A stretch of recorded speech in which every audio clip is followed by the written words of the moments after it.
That's probably small Are you enough. dealing with a family conflict or misunderstanding, or have you simply reached an impasse without a resolution? Many are using mediation to resolve their conflicts. Effective conflict resolution, next on Living Smart.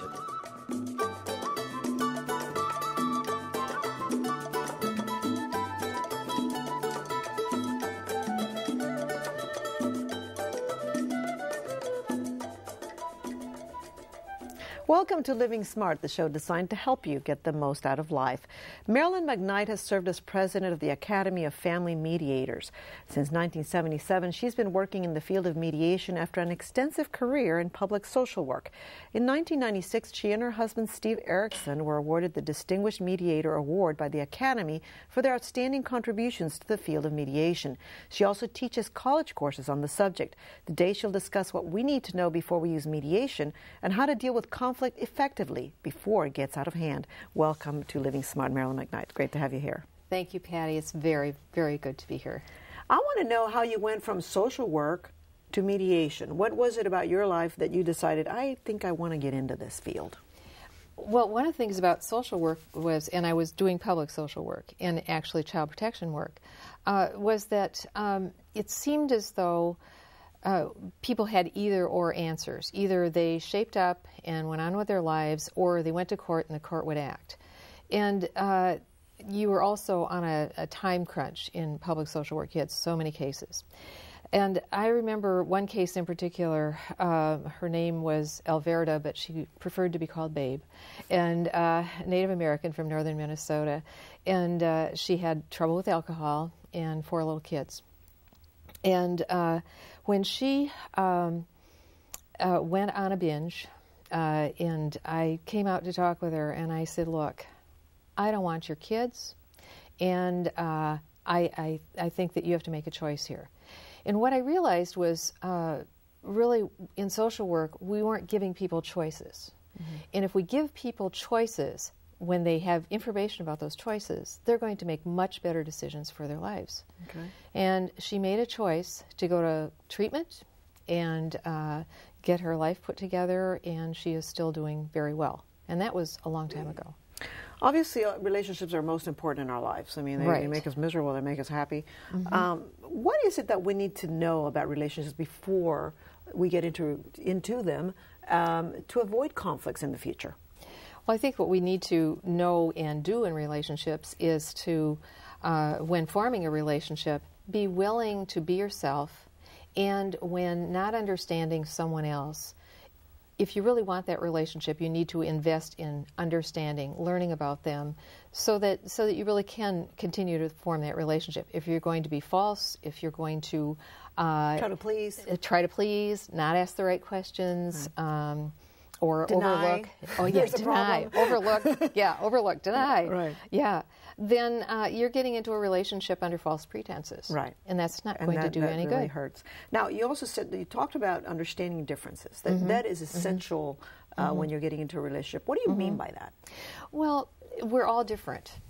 And when in a relationship, someone is operating much differently or strangely, something you've never experienced before, you need to find out what that's about and learn about it and see if you're comfortable with it without in any way giving the message that that difference is wrong, bad, inappropriate. Right. Yeah. Instead of judging it is what you're saying. Yeah. What exactly does a mediator do? Because it's a fairly new field. I mean, we're seeing it more and more. Before we just get divorced, now we have a lot more mediation. Well, a mediator sits with people in conflict and sits with 2 of them or sometimes 20 of them and helps them through a process resolve that conflict. But the process is really one that helps them look at the conflict, look at each other, really get a lot of information that they don't have to see if they can figure out why the conflict is going on. And, marriage is obviously an important contract, probably the most important we'll ever make if we do get married. But we're breaking it 60% of the time or more. What are some of the issues that people need to talk about you see in your practice some issues people never talked about before they got married. Absolutely. That they should have. Right. So let's go over those, because those are really important to know. For sure, they have to talk about how they're going to operate financially. That's a big one. It's very big. Right. It's amazing to me. People get married Are we going to have blindly. separate checkbooks or not? Yes. Right. Joint right. account. Right. I also think that people need to know what would happen if they got married, didn't have that conversation, and got divorced. So they need to know how that gets looked at. Right. Because when I meet someone getting a divorce, and I'll say, do you understand that from the date of your marriage to now, everything you did financially is joint, unless it came from outside the marriage, a non-marital inheritance, gifts, that sort of thing, that you've kept separate. Otherwise, it's all marital. And most people say, well, wait a minute, I worked harder, I brought in more income, I think that should all be mine. Doesn't happen that way. It doesn't happen that way. And if people knew that when they got married, they would make other decisions. And it's surprising that they don't talk about these things before they get married. And they don't. And you said children. Children. That's huge. Some people get married and they didn't even know that one of them didn't want to have children. That's true. It amazes me. That's true. That's true. Or they've never had the conversation. And then one wants to have children, or they have children without planning, and then don't have any understanding about how to operate as parents. And this creates so much stress in a marriage if you haven't talked about it. Absolutely. Roles. You said roles yeah. is a big one. Absolutely. Roles is huge. What is your job? What do you do in this marriage partnership? Because it's a partnership. Yeah, he has to cook. Yeah, he has to cook. There you go. Right. And some people do have that agreement. Right. But they have to talk about it up front. Whose job is it to get the groceries or plan the menus? Who's going to balance that checkbook? What I have seen routinely over the years is that women, even to this day, and I thought this would change, are in charge of running a household, managing children, and handling the household checkbook. And men are in charge of providing the employment, bringing the money in, and oftentimes in charge of making decisions about retirement and other investments. And then very often putting women on a budget, and women often will get credit cards, because that budget isn't going to cover when the kids come home from the school and say, hey, Mom, I need this now. Well, I got a credit card. Yeah, Here, right. let me spend more money. Yeah, That's right. the mess that we're in right now, right? Oh, yeah, big time. And that's a surprise to you, though. I mean, you're talking about roles that we've had in the last 200 years. I mean, as a nation. I mean, this is what we do. Right. It is very surprising. And why, though? Why is it surprising? People because don't talk it's the about way it. The roles have been. It's the way the roles have been, and for some reason, people do not talk in a marriage about all of the operations that go on in the partnership. They don't have partnership meetings or family meetings. And those are important. Very, very important. And doing it on a regular basis. Absolutely. To talk about these issues. Right. And where there are children, having family meetings with children is a great way to role model. Right. And have children involved in some of the decision-making in the family that affects them. But people don't do that. Plus, they learn to communicate more. And they learn, yes, and that's basic. Give me some egregious examples of people who didn't do these things. Oh, well. Well, what we end up with is people who are sitting in front of me in a mediation, and I just had one, I have them every day, where Susan might say, look, I didn't know you had that retirement, but I think I should, what am I going to live on? And then we'll get to the, I'll say, well, do you have any debt? I'm going over the finances. Do you have any debt? And John will say, absolutely not. I don't believe in credit. We wouldn't have that. I've run this very, very carefully. and Susan will say, well, I didn't tell you about this, but I have 2 credit cards. And one is $2,000 and the other one is $7,000. And, I have to do everything I can to keep John sitting down in the room without scraping off the ceiling, because he is really And you upset. see, there's no communication, and that's probably what led to the breakdown of that marriage anyway. That's right. Now, you're happily married. You've been married over 30 years. Tell me what you learn in mediation to help your marriage.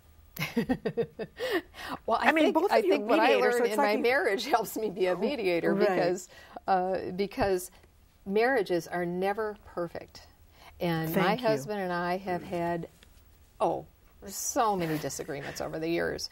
And sometimes we settle them very well, and sometimes we will be upset for a while and finally get them resolved just by talking or looking back and saying, that was so stupid, let's...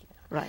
And so I think having that history, I'm able to help people understand or normalize their own marriage relationship.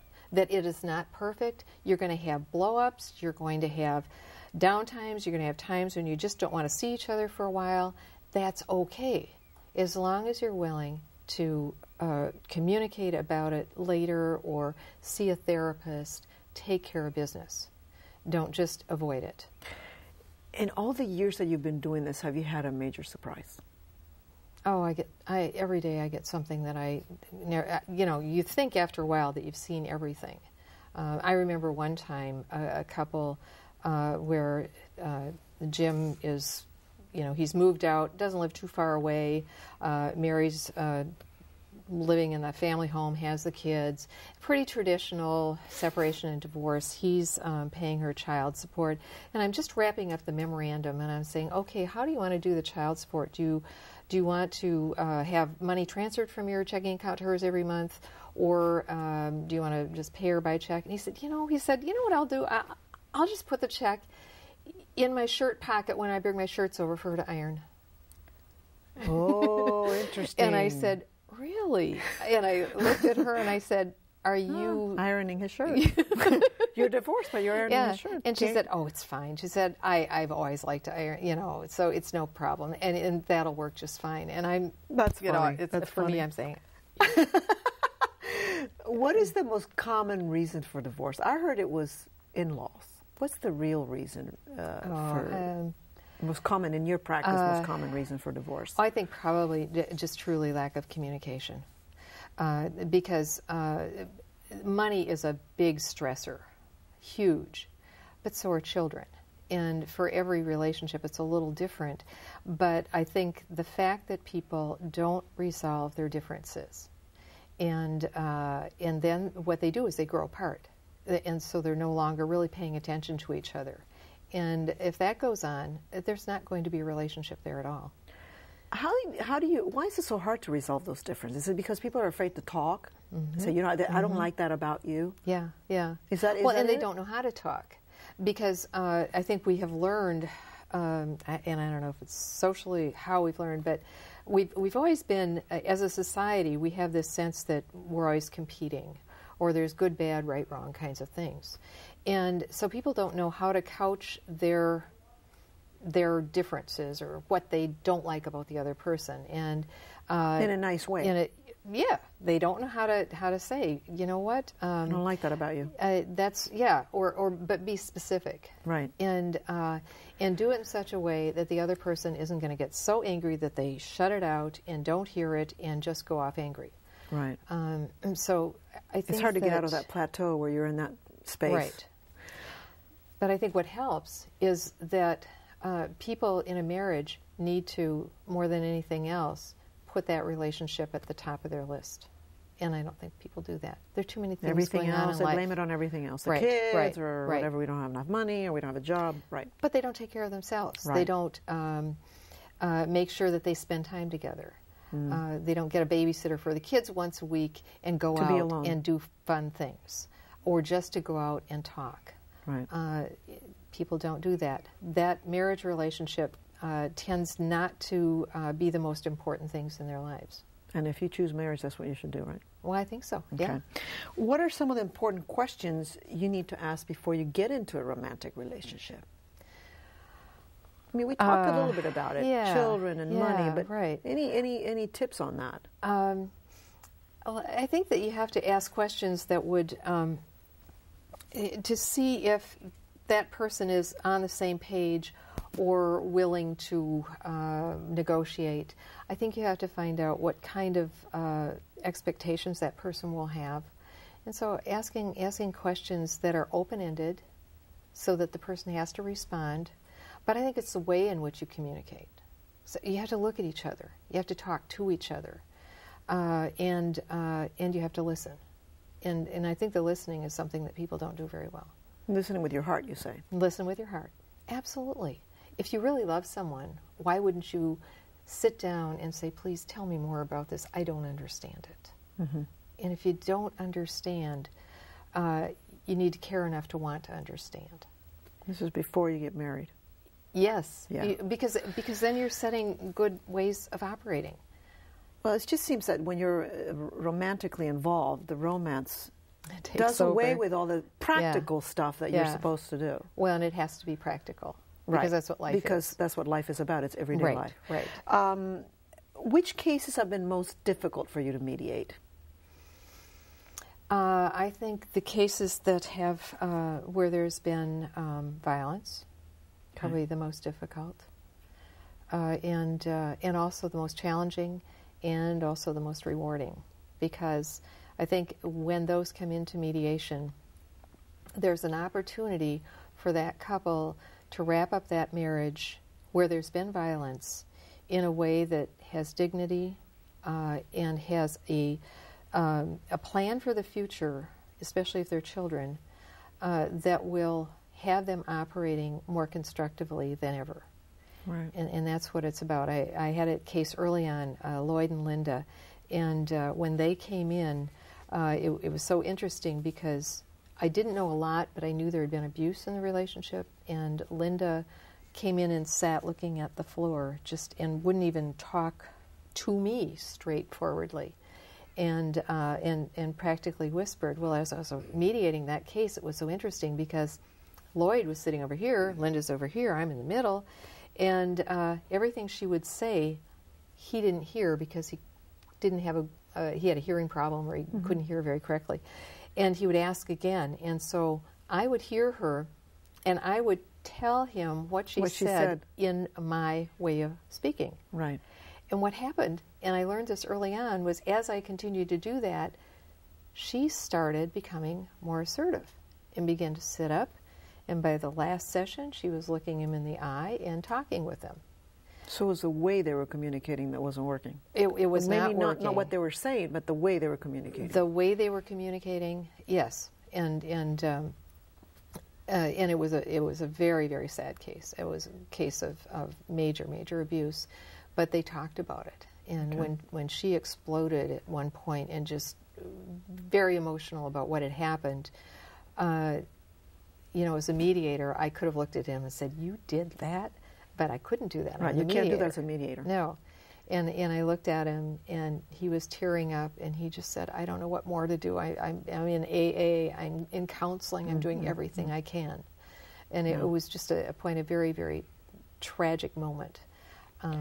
But they went on to get it settled. Okay. Let's talk about business relationships, because I know you also mediate conflicts between business partners. Right. What are some of the basic things people need to know before they get into a business partnership? They have to have a partnership agreement. Right. They have to have a written agreement. And when you have a partnership agreement, you are able to talk about all the things that you should have been talked about. Maybe we need to have marriage agreements. Oh, I mean, the same totally sort of contract agree. that you have with a partnership agreement, you should have with a marriage agreement. Yes. So you can even have a conversation that you need to have. Right. You say people think and process information differently, and that is something that we assume that everybody thinks the way we do and processes information the way we do. Right. Tell me about that. Well, think about an engineer, for example, who is very detail-oriented. And then think about a social worker who is very process, relationship-oriented. Those two people, when you talk to them about any subject, are going to think and process it absolutely oppositely. Well, we can't assume that when we talk about finances, the detailed person might be thinking about a specific bank account or an investment. And the social worker or the more relationship-oriented person is going to think in terms of, well, I wonder how we should operate. I wonder how we should do this. Right. So it's so different. It's a different way of thinking. If you understand that, then you're going to be able to begin to understand each other better and know why people say the things they do. So you could understand why, Jack, who's the engineer, is upset with Lois because he'll talk about an account and specifically how we're spending and look at the QuickBooks program or the Quicken program or something and have a spreadsheet, and she'll say, but we have to really think about what the kids need. Right. I mean, they're coming from completely different angles. Absolutely, absolutely. Right. And what they have to do is be willing to learn about each other. How they think. And respect it. Right. Because that's not going to change. It's not right or wrong. It's just a different way of doing it. It's not right or wrong. Yeah, it's a different way of processing. Right. Tell me about the relationship wheel, because you talk about that. Yes. Well, when I mediate divorces, we have a relationship wheel that we often draw for people to understand how relationships change. And so we always start and say, marriages begin in a relationship that is at first just very special, wonderful, loving, idealistic, romantic, and people are in that relationship for a period of time, and then usually 2 years. That's what the statistics say. 3 months. 3 months, okay. Chemically, it's 3 months, right? Yeah. For us, it was 3 months. Okay. Yeah. And so... that was short. Yeah, and 40 years later. But whatever that period of time is, it's sort of a getting to know you, but people don't really get to know each other. No. Then they get married, and the relationship in the early years of a marriage is going to be mostly a positive, loving, sensitive, caring relationship because people are really wanting to make it work. Sure. And so they have that kind of relationship. As time goes on or things come up in the relationship, negative intimacies pop in. Mm-hmm. And the positive intimacies really are things like we think of the same thing at the same time. Or we really enjoy doing things together. I know that for my husband and I, we would. He loved to polish rocks as a kid, and so he loved to stop at places that had rocks. Okay, honey, let's polish another rock. Yeah, right. Or he liked old cars. Right. And so if we're on a road trip, and in our young days, we had no money. So we had our Volkswagen and we'd go on a road trip. Oh, that's fun. Yeah, it was a lot of fun. But we'd have to stop at the rock shops or the antique car places. And for me, it was antique shops. And in those early years, and even now, I've gotten so that I don't mind stopping at rock. We had to make an agreement. We actually made an agreement and we said, okay, here's the deal. If we see a rock shop, it's okay to stop. If we see an antique shop, it's okay to stop. And neither of us can veto it. Complain about it. Yeah, right. Yeah. Because that was our agreement. We always did that. So in those early years, you have kind of that positive, intimate relationship. Right. And then the negatives creep in. People have fights and differences that they don't resolve. They don't take the time to resolve. Mm-hmm. And they let it go, and then that festers. And then there's something else and something else. And if the negative intimacies, and then the name calling comes in, and the put downs, and when you start nastiness. name calling and putting people down, then you've got some serious problems. Very serious, very serious. Because you're attacking the person, not the action. Right. And attacking people is not okay. You have to attack the problem. Right. And people don't understand that. And so in a very intimate relationship, the negative intimacies are those. They attack the person.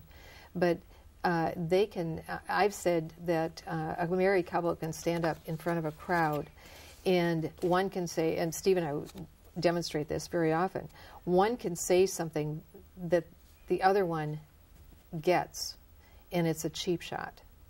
No one in that audience understands. And but it's there. It can happen. It's so intimate.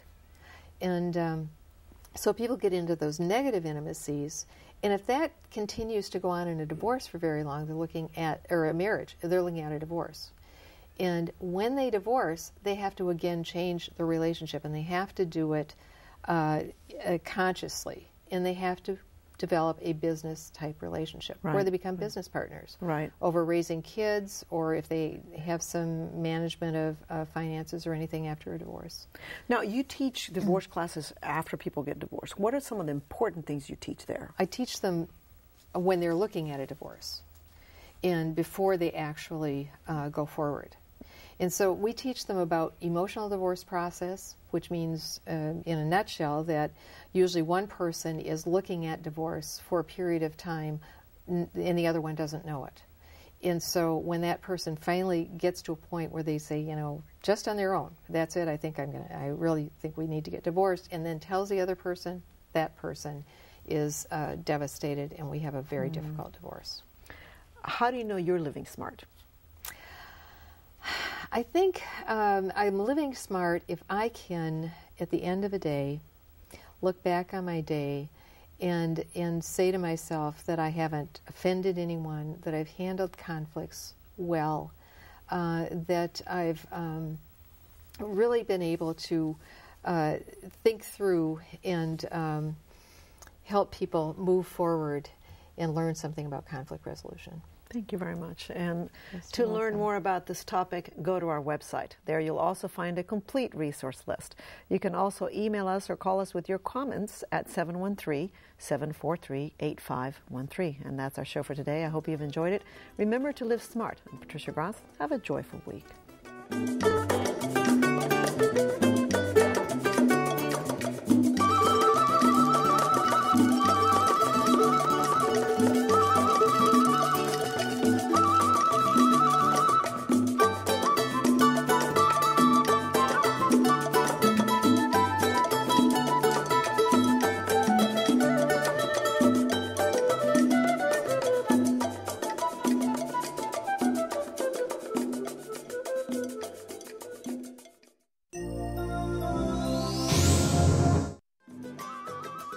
For a transcript of this program, send $6.95 to the address on your screen.